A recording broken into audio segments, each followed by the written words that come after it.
सड़क पर सपा चीफ का ट्रेलर जिसने भी देखा दंग रह गया। अपने सांसदों के साथ सड़क पर उतरे अखिलेश यादव जब सदन में खड़े हुए तो सपा सांसदों की पूरी टीम पूरे तेवर में आ गई। अखिलेश यादव लोकसभा में बरस पड़ते हैं। 20 जुलाई को सीजेपी के मार्च के दौरान दिल्ली पुलिस के एक्शन पर भड़कते हैं तो उस दौरान डिंपल यादव भी तमतमाकर कमर पर हाथ रखकर खड़ी हो जाती हैं। वो डिंपल यादव जो खुद उस रोज सड़कों पर थी, जो पुलिस वालों से भिड़ रही थी, घायल प्रदर्शनकारियों को पुचकार रही थी, उन्हें अस्पताल पहुंचा रही थी, जिसकी खूब तस्वीरें वायरल होती हैं।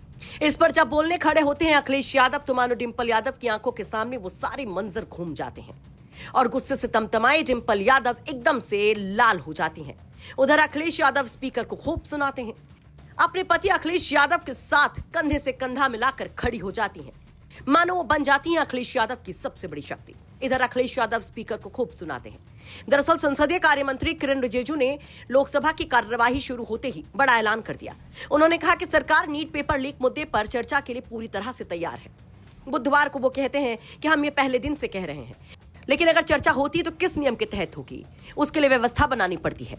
ये चर्चा कब होनी है, कितनी देर तक चलनी है और किस नियम के तहत होगी, सभी पार्टी के फ्लोर लीडर से बातचीत करके अध्यक्ष फैसला लेंगे जो सभी के लिए मंजूर होगा। इस पर खड़े हो जाते हैं अखिलेश यादव, कहते हैं कि मुझे बोलने का मौका तक नहीं दिया गया और बरस जाते हैं।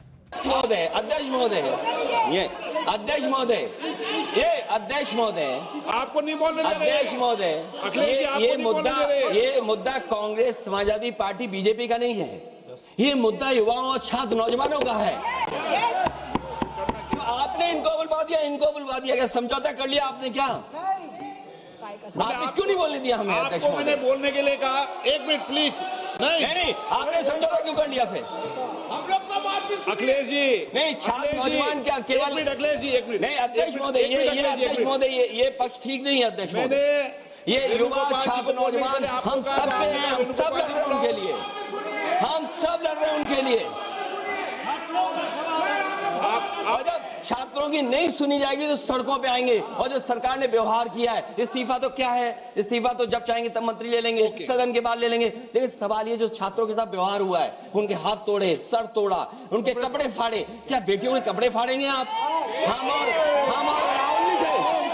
अध्यक्ष महोदय, हम मजबूरी में गए हैं प्रधानमंत्री के आवास पर।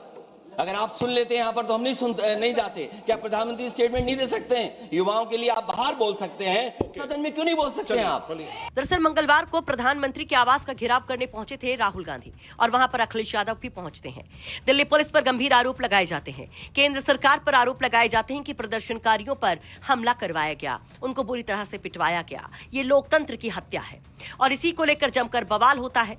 बाद में पुलिस अखिलेश यादव को भी डिटेन कर ली जाती है तो मानो कि समाजवादी पार्टी जिले जिले हंगामा काट देती है। जिले जिले में सड़क पर उतरते हैं समाजवादी पार्टी के कार्यकर्ता और भिड़ जाते हैं पुलिस से। तस्वीरें आम हो जाती हैं। कुछ देर बाद ऐलान हो जाता है कि अखिलेश यादव को छोड़ दिया गया है। अखिलेश यादव बाहर आते हैं, बस पे अपने सांसदों के साथ बैठते हैं तो बस की छतों पर समाजवादी पार्टी के कार्यकर्ता वो सपा का झंडा लहरा रहे होते हैं। बस के आगे पीछे भयंकर भीड़ दिल्ली में देखने को मिलती है और कहा जाता है कि दरअसल समाजवादी पार्टी इस आंदोलन के जरिए अपना एक बड़ा शक्ति प्रदर्शन कर गई। लेकिन अब बारी थी संसद की। सड़क पर तो अपना तेवर दिखा चुके थे अखिलेश, अपनी शक्ति दिखा चुके थे और अब संसद में भी अखिलेश यादव ने सीधे आर पार की लड़ाई खोल दी।